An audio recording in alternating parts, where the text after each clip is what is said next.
What do you reckon is going on with the Japanese market right now? Do you think that Ishiba, together with these strange bedfellows, I mean, politics always makes for strange bedfellows, right? These smaller parties, they are going to be able to cobble together a coalition and make that 233 number. But the question is, you know, there's such strange and actually opposed bedfellows, especially in terms of economic policy. You got to wonder, you know, even if they do make that 233 number, how long is this government going to last? Yeah, so all great questions. And look, we've, I think as Sri said earlier, there's a lot of horse trading going on. There's a lot of speculation about what might happen. And I don't think anyone knows any better than anyone else at this point. There's just, you know, bets that might weigh to one side or the other. You know, I think that we will get through this in a coalition will be created. We've seen this elsewhere globally when this has happened.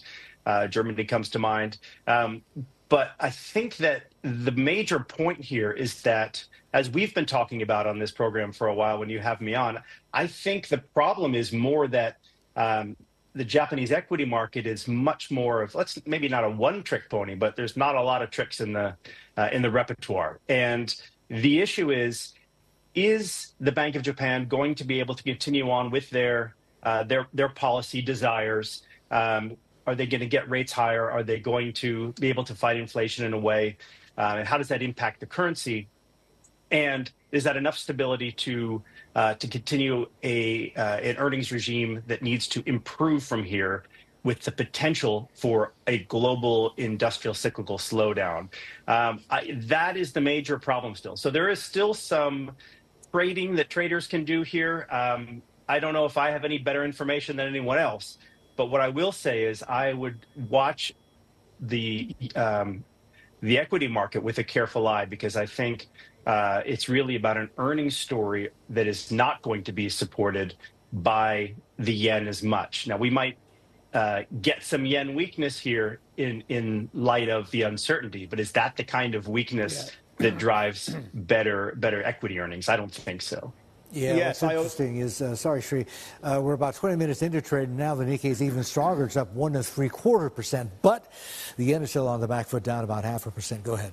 Thanks, Martin. So just on this, in the very short term, can the explanation in the Nikkei and the price action in the last 20 minutes or so be explained by political pressure being brought to bear on the BOJ to hold off from raising interest rates, number one, and also I'm reminded of the outcome of the Indian election, Narendra Modi's diminished majority, and there was a push from his coalition partners to embark on more populist politics, policy to address the cost of living issues, which was an issue in this Japan election. So if that means more spending, more fiscal spending, is that what the market is reacting to in the short term, Dan?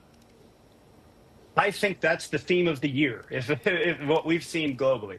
And I think that's right. The market is probably looking ahead at this point and thinking, if it's going to be harder, for the BOJ to accomplish its goals here, if we do get a weaker currency, and that is the potential for the next few months, then you know, we get back to that negative correlation between yen and equities. We haven't seen that recently. What we have seen is institutions, from our perspective, our data, looking at tens of thousands of institutional accounts, you know, as in our position, that they are not really willing to take more overweights in either the yen or Japanese equities. I think this is a trading position and some trading activity that's taking place. But yes, I think that is what people are looking through to the story right now, and thinking that potentially weaker yen is longer lasting than you know, just a few weeks of volatility until they sort this out.